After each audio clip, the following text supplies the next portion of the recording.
প্রিয় শিক্ষার্থী বন্ধুরা, আজকে তৃতীয়তম দিনে তোমাদেরকে আরেকবার স্বাগত জানাচ্ছি আমাদের হিসাব বিজ্ঞান ক্লাসে। তোমরা জানো আমাদের করোনাকালীন মুহূর্তে অনেক দিন যাবত স্কুল বন্ধ আছে এবং সেই সাথে তোমাদের পড়াশোনাটা কিছুটা ব্যাঘাত ঘটেছে। এই ব্যাঘাত ঘটা পড়াশোনার কিছুটা ফিডব্যাক তোমরা যদি আবার ফিরে পাও বা তোমাদের কিছুটা হলেও যেন কাভার হয়, সেই উপলক্ষে কিন্তু আমরা বিভিন্ন ক্লাসের টিচাররা এই অনলাইনে ক্লাস নিচ্ছি তোমাদের। তোমরা এই ক্লাসগুলো দেখে তোমাদের যে পার্টগুলো আছে এগুলো একটু রিভিশন নিয়ে নিবা। আর আমরা যেহেতু এই সময় এসে আমরা ক্লাসটা শুরু করেছি, এই কারণে হয়তো আমরা প্রথম দিক থেকেই সবার একটু যেন মেধাটা চর্চা থাকে, সেই কারণে আমরা শুরু থেকে শুরু করেছি। আশা করি সবাই আমাদের আগের ক্লাসগুলো সবাই দেখেছো। আর আজকে আমার তৃতীয়তম ক্লাস। আগের ক্লাসে আমরা লেনদেন সম্পর্কে আলোচনা করেছি এবং হিসাব সমীকরণ ব্যাখ্যা করেছিলাম।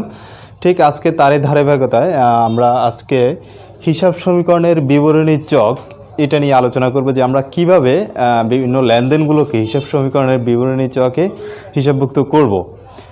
তো সেক্ষেত্রে আমরা কি করেছি, আমি এখানে একটা উদাহরণ লিখে রেখেছি, কয়েকটা লেনদেন আমি লিখে রেখেছি এখানে, যে লেনদেনগুলো থেকে তোমরা দেখে মানে কিভাবে আমরা হিসাব সমীকরণের বিবরণী চক তৈরি করব তার একটা ধারণা এখান থেকে পাওয়া যাবে। তা আমি যদি লেনদেনগুলো তোমাদেরকে বোঝানোর আগে আমি জাস্ট লেনদেনগুলো কি আছে আমি জাস্ট লেনদেনগুলো এখানে দেখাচ্ছি। যে জনাব রহিম একজন টেইলারিং ব্যবসায়ী, মার্চ মাসে তার লেনদেনগুলো নিম্নরূপ। তাহলে তার মার্চের প্রথম তারিখে সে 20,000 টাকা বিনিয়োগ করা হলো। তার মানে হচ্ছে সে মার্চ মাসের শুরুতে তার 20,000 টাকা বিনিয়োগ করে সে ব্যবসা আরম্ভ করলো। বিনিয়োগ করা হচ্ছে মানে কি, সে ব্যবসায় মূলধন বিনিয়োগ করলো 20,000 টাকা। তাহলে এখন আসি, আমরা যখন হিসাব সমীকরণের বিবরণী চকটা করব, তাহলে আমাদের প্রথম কাজ হচ্ছে প্রত্যেকটা লেনদেনের দুটা পক্ষ কি সেই দুটা পক্ষকে আমাকে বের করে নিতে হবে। তাহলে এখন আসি, আমাদের এখানে যে 20,000 টাকা বিনিয়োগ করা হলো, তাহলে এখানে লেনদেনের দুটো পক্ষ কি হতে পারে। তাহলে আমাদের লেনদেনের প্রথম পক্ষটা হচ্ছে, যদি আমি হিসাব করি তাহলে আমার প্রথমটা হচ্ছে ব্যবসায়ী নগদ টাকা আসছে, আমার হিসাবটা হচ্ছে প্রথমটা নগদান হিসাব, এবং পরের লেনদেনে যেটা মালিক মূলধন বিনিয়োগ করলো সেটা হলো মূলধন হিসাব। তাহলে আমরা প্রথম লেনদেনটা থেকে পেলাম কি, প্রথম লেনদেনটা থেকে পেলাম যে নগদান হিসাব আর মূলধন হিসাব নামে দুটো লেনদেন পেলাম। এটা হচ্ছে 20,000 টাকা বিনিয়োগ করে আমরা ব্যবসা আরম্ভ করার কারণে দুইটা হিসাব পেয়ে গেলাম। তাহলে হচ্ছে আমার এটা দুটো পক্ষ 1 তারিখের লেনদেনের। এরপর আমরা মার্চের 3 তারিখে যদি খেয়াল করি, সেখানে হচ্ছে ভাড়া পরিশোধ করা হলো 5,000 টাকা। এই 5,000 টাকা ভাড়া পরিশোধ করা হলো, তাহলে এখানে দুটো পক্ষ কি হতে পারে। তাহলে প্রথম পক্ষটা হচ্ছে গিয়ে ভাড়াটা কাকে পরিশোধ করলাম, মানে ভাড়াটা পরিশোধ করছি, তো তাহলে কে পরিশোধ করলো, ভাড়াটা মালিক পরিশোধ করলো। তার মানে ব্যবসা থেকে নগদ টাকা চলে গেছে ব্যবসায়ের, আর সেই সাথে ভাড়া নামে একটা খরচ বৃদ্ধি পেয়েছে। তাহলে আমার এখানে দুটো পক্ষ হচ্ছে, একটা হচ্ছে ভাড়া হিসাব, আর একটা যেহেতু নগদ টাকায় পরিশোধ করা হলো, নগদ টাকা চলে গেছে, তাহলে সেটা হলো নগদান হিসাব। তাহলে এই 3 তারিখে আমি দুটো পক্ষ পেলাম, এক পক্ষ হচ্ছে ভাড়া হিসাব নামে লিখিত করলাম, আরেক পক্ষ হচ্ছে নগদান হিসাব, যেটা নগদ টাকা চলে গেছে, ভাড়া নামে খরচ বৃদ্ধি পেয়েছে এবং নগদ টাকা নামে নগদ সম্পদ হ্রাস পেয়েছে। এই দুটো লেনদেন, দুটো পক্ষ পেলাম লেনদেনের। এরপর আসি মার্চের 9 তারিখে, আমি তারিখগুলো দিয়ে রাখি বোঝার সুবিধার্থে। 3 তারিখ। এবার হচ্ছে মার্চের 9 তারিখের লেনদেনটাতে আছে কি দেখি, নগদে সেলাই মেশিন ক্রয় করা হলো 15,000 টাকা। তাহলে 15,000 টাকা নগদে সেলাই মেশিন ক্রয় করা হলো। সেক্ষেত্রে ব্যবসায় থেকে নগদ টাকা চলে গিয়েছে, নগদ সম্পদ হ্রাস পেয়েছে এবং তারই সাথে সাথে মেশিন নামে ব্যবসার একটা সম্পদ বৃদ্ধি পেয়েছে। তাহলে এখানে আমাদের দুটো পক্ষ হচ্ছে, একটা পক্ষ হচ্ছে যন্ত্রপাতি বা মেশিন হিসাব, আর আরেকটা পক্ষ হচ্ছে নগদান হিসাব। তাহলে আমরা এটা লিখতে পারি মেশিন, অথবা যদি আমরা বাংলায় লিখি তাহলে এটা হচ্ছে যন্ত্রপাতি হিসাব একটা পক্ষে, আর আরেকটা পক্ষ হচ্ছে আমার নগদান হিসাব, নগদ টাকা যেহেতু ক্রয় করছে আমার নগদ টাকা হ্রাস পেয়েছে, আরেকটা পক্ষ হবে নগদান হিসাব। তাহলে এটা হচ্ছে আমার 9 তারিখের লেনদেনের দুটো পক্ষ, একটা হচ্ছে যন্ত্রপাতি নামে একটা পক্ষ, আর একটা হচ্ছে নগদান হিসাব নামে একটা পক্ষ।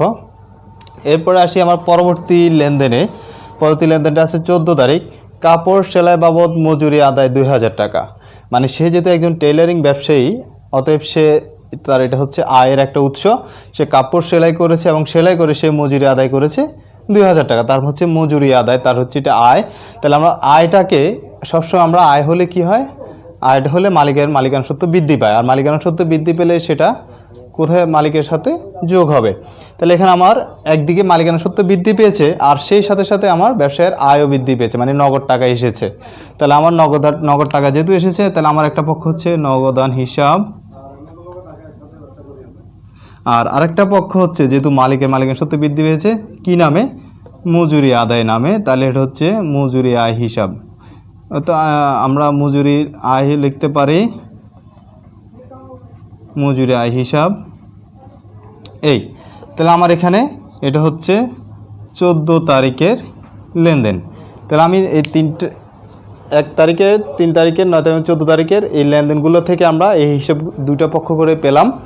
তারপর যদি আমরা আসি পরবর্তী 17 তারিখে প্রচারণা বাবদ ব্যয় 1000 টাকা। তাহলে প্রচারণা বাবদ ব্যয় বলতে আমরা প্রচারণা ব্যয়টা কি বুঝি, মানে হচ্ছে ব্যবসায়ের যদি কারো কাছে আমরা কোনো পণ্য বিক্রি করতে যাই তখন আমরা বিভিন্ন বিজ্ঞাপন দিয়ে থাকি, মানে ব্যবসায়ের প্রচারের সাথে সেটা আমরা বিজ্ঞাপন দিয়ে থাকি। এই বিজ্ঞাপনের একটা অংশ হচ্ছে এই প্রচারণা। তারপর প্রচারণা হিসাবটাকে আমরা সবসময় বিজ্ঞাপন নামে লিখব। আর এই প্রচারণা বাবদ ব্যয়টা ব্যবসায়ের একটা খরচ, আর খরচটা সবসময় নগদ টাকায় পরিশোধ করতে হয়। আর সেই ক্ষেত্রে এই কারণে আমরা এখন লিখব প্রচারণাটাকে আমরা লিখব বিজ্ঞাপন হিসাব, বিজ্ঞাপন হিসাব। এবং সেই সাথে সাথে বিজ্ঞাপন টাকাটা নগদ পরিশোধ করা হয়েছে, যেহেতু নগদ চলে গিয়েছে, নগদ সম্পদ হ্রাস পেয়েছে, নগদান হিসাব। এখন আসি আমরা এই লেনদেনগুলোর এই বিভিন্ন পক্ষগুলো কেন আমরা বাছাই করতেছি, তারও একটা কারণ আছে। কারণ আমরা লেনদেনের পক্ষগুলো যদি আমরা আলাদা করে না বের করি, তাহলে আমরা যখন হিসাব সমীকরণের বিবরণী চকটা করব তখন আমাকে বিবরণী চকে সম্পদ, দায় এবং মালিকানা সত্ত্ব নামে আমার কিছু ঘর থাকবে। যেহেতু আমরা হিসাব সমীকরণের সূত্রটা জানি হচ্ছে A = L + E। এখন আসি আমার এই পক্ষগুলো বের করার কারণ হচ্ছে আমি যে A = L + E লিখব, এতে কি কি সম্পদ লিপিবদ্ধ হতে পারে, মানে আমার এই যে লেনদেনগুলো এখানে দেওয়া আছে এই লেনদেনগুলোর মধ্যে আমার সম্পদ নামে কি কি হিসাবভুক্ত হবে, আমি সেই হিসাবগুলোকে বাইর করার জন্যই, মানে আমার সম্পদ নামে কি কি হিসাবভুক্ত আমি লেনদেনগুলো হিসাবভুক্ত করব, সেই সম্পদগুলোকে বের করার জন্য আমি এই দুটি পক্ষ নির্ধারণ করে নিচ্ছি। তাহলে সেক্ষেত্রে আমার বিবরণী চক যে আমাদের ঘরটা করতে সুবিধা হবে। তো আমরা এখানে কয়টা লেনদেন লিখলাম, 1 2 3 4 5, 17 তারিখ পর্যন্ত লেনদেন, আর 3টা লেনদেন রয়েছে। 3টা লেনদেন কিন্তু যদি আমরা আবার একটু দেখি, 22 তারিখের লেনদেনটাতে আছে গ্রাহক থেকে সেলাইয়ের মজুরি বাবদ প্রাপ্য 1500 টাকা।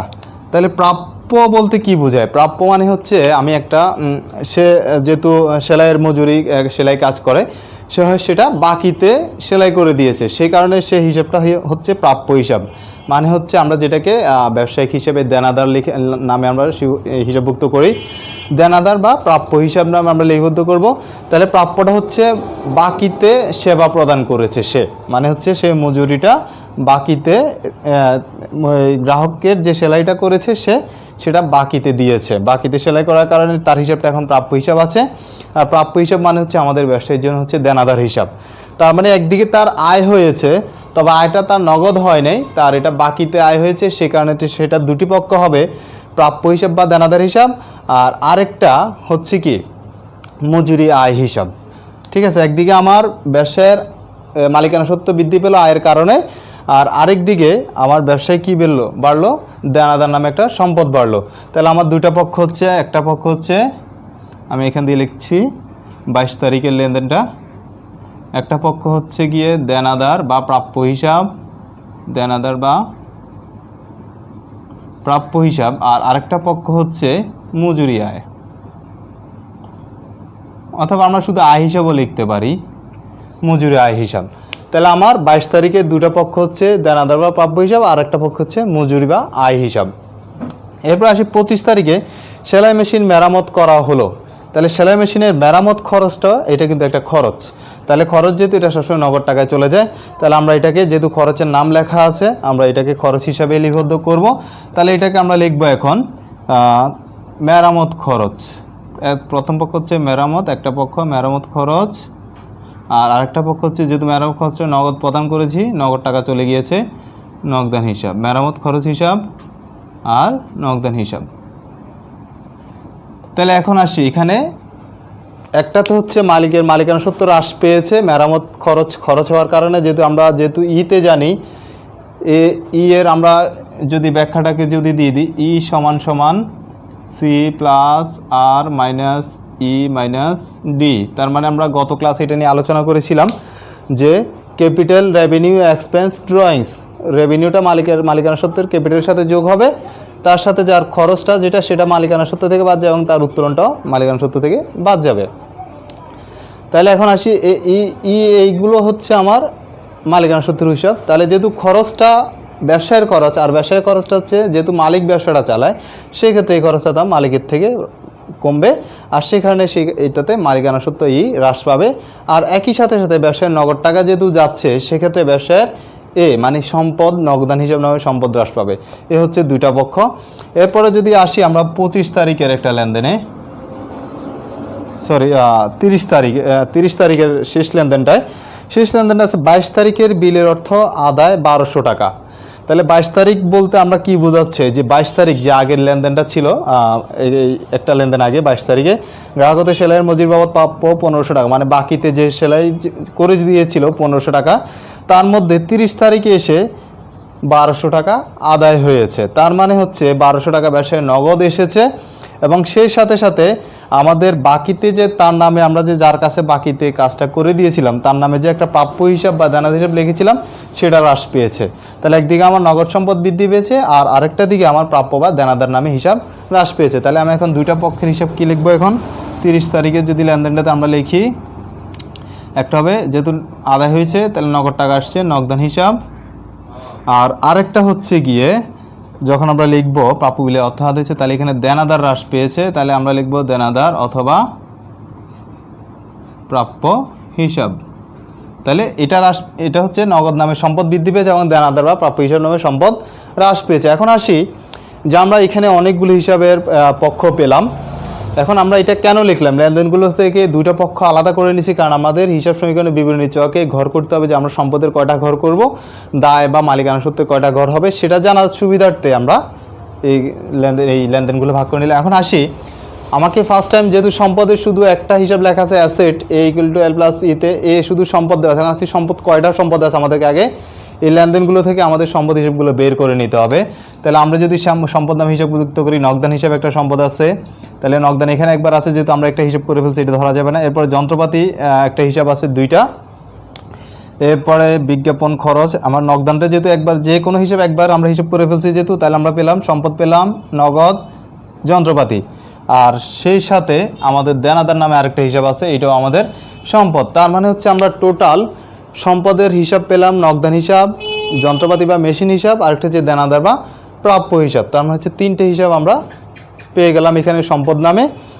এরপরে তাহলে আমরা সম্পদের ঘরগুলো যেহেতু পেয়ে গেছি, আর আমাদের আর বাকি লেনদেনগুলো দেখার দরকার নেই, যেহেতু বাকিগুলো হচ্ছে খরচ এবং আয় ব্যয়, সেটা অবশ্যই আমরা মালিকানা সত্ত্বের সাথে যোগ বিয়োগ করে নিব। আর দায়ের ক্ষেত্রে আমরা সবসময় দায়ের ঘর হবে সবসময় দুটো, একটা হচ্ছে ব্যাংক ঋণ, দায়ের ঘর সবসময় একটা থাকবে, এটা হচ্ছে ব্যাংক ঋণ কিংবা পাওনাদার, দুইটাই দেনাদার, পাওনাদার এবং ব্যাংক ঋণ নামে দায়ের দিকে দুটা ঘর থাকবে। আর ইতে শুধু একটা ঘরই হবে, ইতে ওইখানে শুধু সকল আয় ব্যয়গুলো নিচে নিচে যোগ বিয়োগ হবে। তাহলে আমরা যেহেতু হিসাবের পক্ষগুলো পেয়ে গেলাম, এবার আমরা আসি হিসাব সমীকরণের বিবরণী চকটাতে যাই। তাহলে আমরা হিসাবভুক্তগুলো লিপিবদ্ধ করে ফেললাম যে আমাদের সম্পদ হবে একটা, দুইটা এবং তিনটা, নগদান হিসাব, মেশিন হিসাব, দানাদার হিসাব। কেমন? তাহলে আমরা এগুলো মুছে ফেলতেছি। এবার আমরা হিসাব সমীকরণের বিবরণী চকটাতে আমরা এই লেনদেনগুলো কিভাবে পুট আপ করব সেটা আমরা দেখব। তাহলে এখন আসি আমাদের প্রথম কাজ, যে হিসাব সমীকরণের বিবরণী চকের ঘরটা আমরা কিভাবে আঁকব। এখন আসি প্রথম কাজ, আমাদের যেটা করতে হবে স্কেল দিয়ে দুটো মার্জিন টেনে নিতে হবে মোটা করে।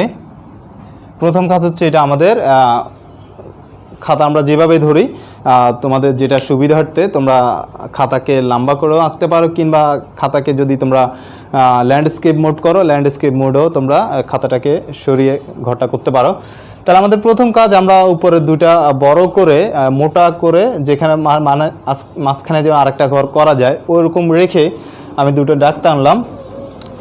টানার পর আমার প্রথম কাজ, আমি ঘরটা সবার বোঝার সুবিধার্থে বিবরণী চক্রের ঘরটা কিভাবে হবে, প্রথম দিক থেকে আমি বাম পাশে সমপরিমাণ দুটো ঘর এঁকে নিব। বাম পাশে মানে হচ্ছে আমি বাম পাশে একটা এবং দুটো ঘর এঁকে নিলাম। এরপর ঠিক একইভাবে আমি এই পাশেও দুটো ঘর এঁকে নিব, 1 এবং 2।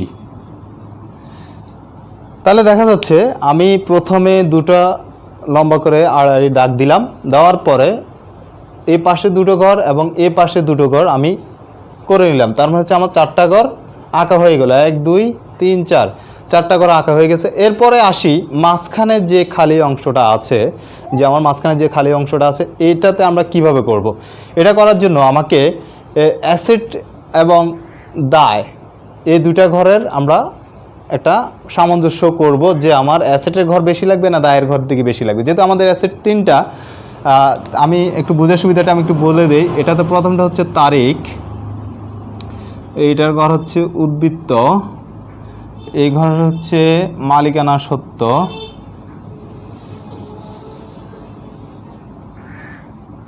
এর লাস্ট ঘরটা হচ্ছে মন্তব্য, লাস্টের ঘরটা হচ্ছে মন্তব্যের ঘর। তাহলে দেখি আমরা তারিখ, উদ্বৃত্ত, মালিকানা সত্ত্ব, মন্তব্য, এই 4টা ঘর আমরা ফার্স্ট টাইম এঁকে ফেলবো। মন্তব্যের ঘরটা একটু জাস্ট মন্তব্যের ঘরটার থেকে মালিকানা সত্ত্বের ঘরটা একটু হালকা একটু মোটা রাখবো, যদি আমাদের এখানে সংখ্যা বসবে আমরা যোগ বিয়োগ করতে হবে। এছাড়া বাদবাকি যে মাঝখানে যে ঘরটা আছে সেটাকে আমরা সম্পদ এবং দায়ের হিসাব বিবেচনা করে সেটাকে আমরা আমাদের সুবিধা অনুযায়ী ভাগ করে নেব। যেহেতু আমাদের সম্পদের ঘর হচ্ছে কয়টা, 3টে হিসাব পেলাম, নগদান হিসাব, যন্ত্রপাতি এবং দেনাদার হিসাব। তাহলে আমার 3টা ঘর। আর দায়ের দিক হচ্ছে 2টা ঘর, একটা হচ্ছে ব্যাংক ঋণ এবং পাওনাদার ঋণ এবং। তাহলে আমাদেরকে টোটাল সম্পদ এবং দায়ের জন্য আমাকে ভাগ করে নিতে হবে। আমি সম্পদের দিকে বেশি রাখতেছি, ধরলাম এটা বেশি অংশটা হচ্ছে সম্পদের ঘর, এই বেশি অংশের দিকটা হচ্ছে সম্পদের দিক, আর কম অংশের দিকটা হচ্ছে দায়ের দিক। তাহলে আমি এখানে ডাবল ডাক দিলাম আর এখানে একটা সমান চিহ্ন দিলাম। তার মানে আমি এখন যে দুটো ভাগ করে নিলাম, এই ভাগটা ধরে নিলাম সম্পদ এবং এই ভাগটা ধরে নিলাম দায়ের ঘর। এবার আসি আমরা সম্পদগুলোকে আমরা হিসাবভুক্ত করার জন্য আমি এখানে আঁক টেনে নিলাম, যে আমার এই পুরো ঘরটার নাম হচ্ছে সম্পদ আর এটা হচ্ছে দায়। আর এখানে এখানে একটা হবে সমান চিহ্ন তো দেওয়া আছে। তোমরা যদি এখান দিয়ে পারো, যেহেতু সম্পদ এল প্লাস ই আছে, তো এটা চিকন করে একটা ঘর টেনে এটার প্লাস চিহ্ন একটা দিতে পারো। এটা জাস্ট একটা সংকেত, এটা না দিলেও চলে। জাস্ট তোমরা এটা বোঝার সুবিধার্থে দায় যোগ মালিকানা সত্ত্ব এটা একটা সংকেত দিয়ে রাখবা, যে আমার দায়ের মালিকানা সত্ত্ব যখন আমি হিসাবভুক্ত করব, আমার হিসাব শেষে আমি লাস্টে যোগ করার জন্য দায়ের মালিকানা সত্ত্বকে রাখবো। তাহলে এখন আসলে সম্পদের ঘর কয়টা ছিল, সম্পদ হিসাব ছিল আমাদের 3টে হিসাব। তাহলে আমি এই সম্পদের 3টা ভাগ করে নিলাম, আর দায়ের হিসাব হবে 2টা, আমি এই 2টা ঘর করে নিলাম দায়ের দিকে। তাহলে এবার আসি আমার সম্পদের ঘরে কি কি লিখব। সম্পদের প্রথম হচ্ছে নগদ, এরপর হচ্ছে দেনাদার বা প্রাপ্য হিসাব, যেটা আমরা লিখি একটা লিখলে হবে দেনাদার বা প্রাপ্য হিসাব। এরপর হচ্ছে মেশিন বা যন্ত্রপাতি, যেটা আমরা মেশিন হিসাব বা যন্ত্রপাতি হিসাব। তাহলে আমার 3টা সম্পদের 3টা ঘর লিখে নিলাম। আর বাকি 2টা ঘরে বসবে হচ্ছে ঋণ এবং পদেয় হিসাব বা পাওনাদার। তাহলে দায়ের ঘরে এই 2টা ঘর সবসময় থাকে, এটা হচ্ছে কমন একটা ঘর, 2টা এই দায়ের ঋণ এবং পাওনাদার এটা কমন। এটা হিসাবভুক্ত হিসাবে থাকলেও ঘরগুলো থাকবে, আর যদি কোনো লেনদেনের হিসাবে যদি ঘরগুলোর কোনো হিসাব না থাকে তারপর এগুলো থাকবে। এগুলো জাস্ট দিতে হয় আমাদের দায় ঘরটাকে, মানে আমাদের এইগুলো এল প্লাস সি দায়কে বোঝানোর জন্য আমার এই 2টা ঘর সবসময় থাকবে, যদিও হিসাব নাও থাকে। তাহলে এখন আসি, আমাদের ঘর আঁকা হয়ে গেল। তাহলে আমরা ঘরটা কীভাবে আঁকলাম হিসাব সমীকরণের, প্রথম আমাকে মোটা করে 2টো দাগ টানতে হলো। তারপর আমি তারিখ, উদ্বৃত্ত, মালিকানা সত্ত্ব আমি 2 পাশ থেকে 2টো ঘর এঁকে নিলাম। তারপরে মাঝখানে যে অংশটা ছিল সেটাকে আমি সম্পদ এবং দায়ের হিসাব অনুযায়ী আমি 2টা ভাগ করে নিলাম। দায়ের দিকটা একটু ছোট করে নিলাম, সম্পদের দিকটা একটু বড় করে নিয়ে তারপর মাঝখানে দাগ টেনে আমি যতগুলা সম্পদ নাম হিসাব আছে ততগুলা ঘর আবার করে নিলাম। আর দায় নামে 2টা ঘর আমি 2টা হিসাব করে নিলাম। এই হচ্ছে আমার হিসাব সমীকরণের বিবরণীর চক। এই চকে এবার আমি লেনদেনগুলোকে হিসাবভুক্ত করব। এখন আসি প্রথম তারিখে, আমি এখন তারিখটা দিব মার্চ 1, সালটা ধরলাম একটা যে কোনো একটা সালটা এত ম্যাটার করে না। আমি মার্চ 1 তারিখ দিলাম, মার্চের 1 তারিখ। তাহলে মার্চের 1 তারিখ আমার প্রথম হিসাবটা হচ্ছে 20,000 টাকা বিনিয়োগ করা হলো। তাহলে আমার এখানে হিসাবটা কী ছিল, নগদান হিসাব আর মূলধন হিসাব। তার মানে হচ্ছে নগদান হিসাব আমি নগদের ঘরে এই 20,000 টাকা বসালাম। ঠিক এটার আরেকটা পক্ষ হচ্ছে আমার এই যে সমান চিহ্নের পরে মালিকানা সত্ত্ব, এই 20,000 টাকা। তাহলে আমার নগদান হিসাব আর মালিকানা সত্ত্বের, যেহেতু মূলধন মালিকানা সত্ত্বের অংশ, তাহলে এই কারণে মালিকানা সত্ত্বের করে মূলধন বাবদ 20,000 টাকা বসেছে। তাহলে দেখি আমার এই যে সম্পদের 20,000 বসছে, আবার সম্পদের পরে দায় এবং মালিকানা সত্ত্বে 20,000 বসছে, তাহলে সমান সমান হয়েছে। তাহলে এটা যখনই মালিকানা সত্ত্বের ঘরে কোনো হিসাব লিপিবদ্ধ হবে, তখনই মন্তব্যের ঘরে আমাকে একটা পয়েন্ট আউট করতে হবে যে এটা কী নামে হিসাবভুক্ত হলো।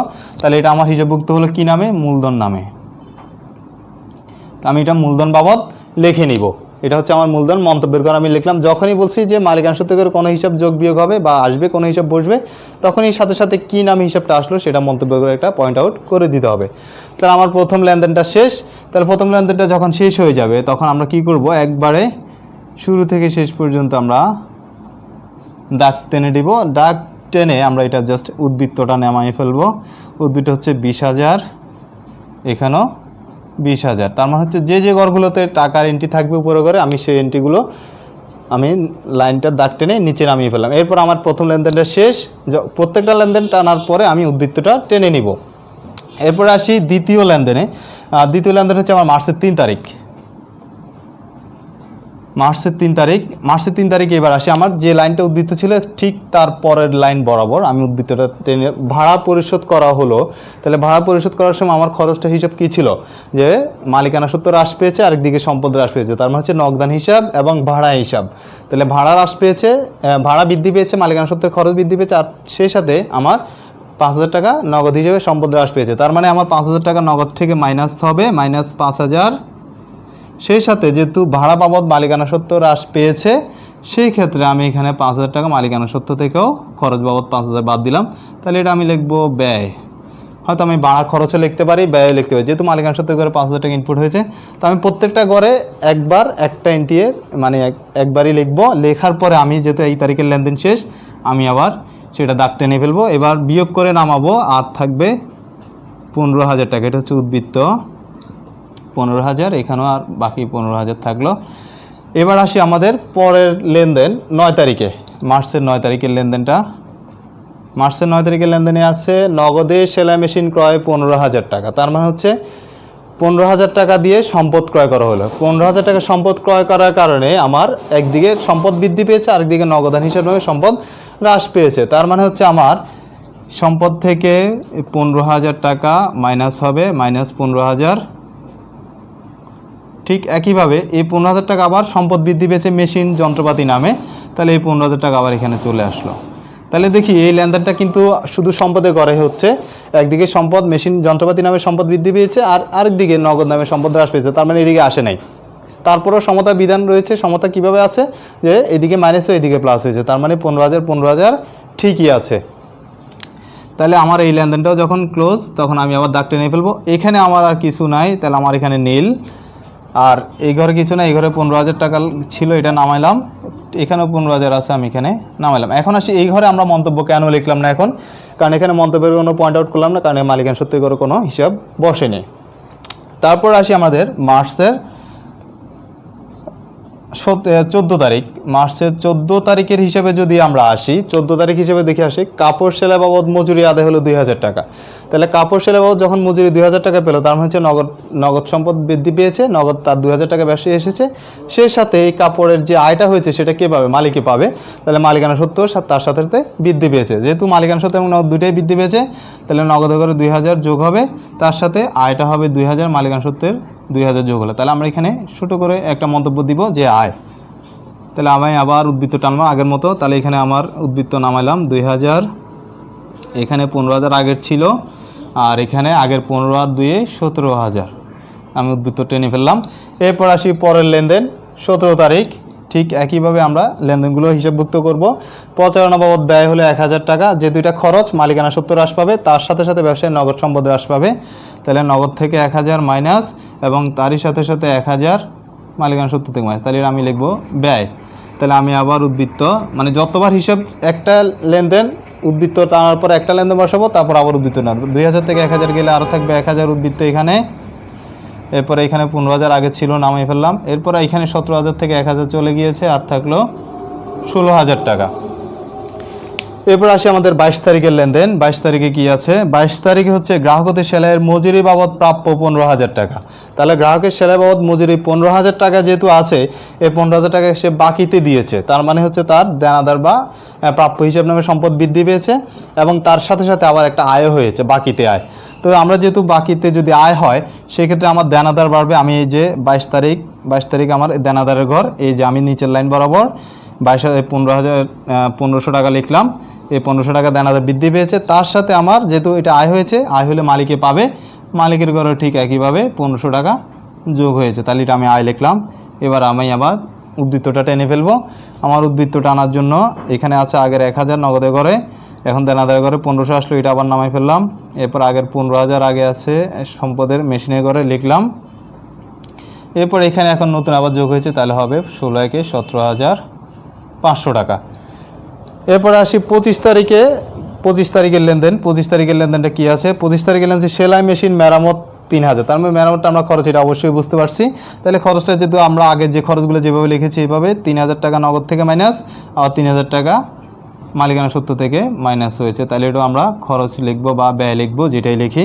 তাহলে আমার দোনো দিক থেকে 300 মাইনাস হলো, আমি আবার দাগ টেনে ফেললাম। তাহলে এখানে থাকলো আর 700 টাকা, এখানে আগের 1500, এখানে আগের 15,000, আর এখানে 700 চলে গেলে 17,200 টাকা। এরপর আমার লাস্ট একটা লেনদেন আছে 30 তারিখে। 22 তারিখে বিলের অর্থ আদায় 1200 টাকা। তার মানে হচ্ছে 22 তারিখের লেনদেন ছিল গ্রাহকের কাছে যে 1500 টাকা আমরা বাকিতে বিক্রি করেছিলাম, সেই 1200 টাকা এখন পেয়ে গেছি, তার মানে হচ্ছে নগদ আসছে। তাহলে নগদে 1200 টাকা যোগ হলো, সেই সাথে আমরা এটা পাইতাম দেনাদারের কাছে, দেনাদারের যে 1500 টাকা ছিল এখান থেকে মাইনাস 1200 টাকা। তাহলে আমি আমার হিসাবটা আমি এখন এবার যোগ করে ফেলতে পারি, যেহেতু আমার সবগুলো লেনদেন শেষ। তাহলে আমার 1200 থেকে 700 আর 1200 হলো 1900 টাকা। এরপর হচ্ছে এখানে 1200 চলে গেছে, 1500 টাকা থেকে 1200 নগদে চলে আসছে, আর এখানে থাকলো 300, আর এখানে 15,000 টাকা। আর এদিকে যে লেনদেনটা 17,000, যেটা লাস্ট ছিল 17,200 টাকা রয়ে গেল। তাহলে আমরা একটা হিসাবটা পেলাম। এখন আসি, আমার যেহেতু নিচে জায়গা নেই, আমি জাস্ট জায়গাটা ফিল আপ করার জন্য আমি জাস্ট এই ঘরটা মুছে দেখাচ্ছি। লাস্টে এই 3টা ঘরের যোগফল এই এক ঘরে বসবে, আর এখানে দায় এবং মালিকানা সত্ত্বের ঘরের এই 3টা ঘর একসাথে বসবে। তাহলে আমি এগুলো একটু মোটা করে দিচ্ছি, লাস্টের দিকে এভাবে বসাবা। তাহলে আমার এই 3 ঘরে মিলে যোগফলটা কত আসলো এবার? 1900 আর 3 হচ্ছে 2200, আর 2200 আর এখানে হচ্ছে কত? 15,000। তাহলে 15,000 আর 2200 মিলে হচ্ছে 17,200 টাকা, 17,200। তাহলে হচ্ছে আমার এটা মোট সম্পদ 17,200। আর এইদিকে ঋণ, পাওনাদার এবং মালিকানা সত্ত্ব মিলে 17,200 টাকা তো অলরেডি আছেই, যেহেতু ঋণ আর মালিকানা সত্ত্বে কোনো ঘর নাই পাওনাদারের ঘরে। তাহলে আমি 17,200, তাহলে এই হচ্ছে আমার 17,200 আমার সমান। এই হচ্ছে আমার হিসাব সমীকরণ A = L + C এর সমতা। তাহলে আমরা অবশ্যই বুঝতে পারলাম যে হিসাব সমীকরণটা কীভাবে ফুট আপ করতে হবে। ঠিক আছে, তাহলে আজকের মতো এখানে বিদায় নিচ্ছি। তোমাদের যদি কারো কোনো বুঝতে সমস্যা, ভিডিওটার লিঙ্ক তোমাদের কমেন্ট বক্সে তোমরা তোমাদের সমস্যাগুলো জানাবে। ইনশাল্লাহ নেক্সট ক্লাসে আমি অন্য একটা অধ্যায়ে যাব, তোমাদের নতুন একটা পার্টে। আশা করি সবাই ভিডিওটা মনোযোগ দিয়ে দেখবে, এবং কোনো সমস্যা থাকলে অবশ্যই কমেন্ট বক্সে জানাবে। আর চ্যানেলটাতে অবশ্যই সাবস্ক্রাইব করে রাখবে। তোমাদের সন্ধ্যাল হাই স্কুল নামে একটি পেজ চ্যানেল আছে, এবং সেই সাথে আমার স্কুল আমার নামে একটা পেজ চ্যানেল আছে, তোমরা এটাতে সাবস্ক্রাইব করে সাথে থাকো। আল্লাহ হাফেজ।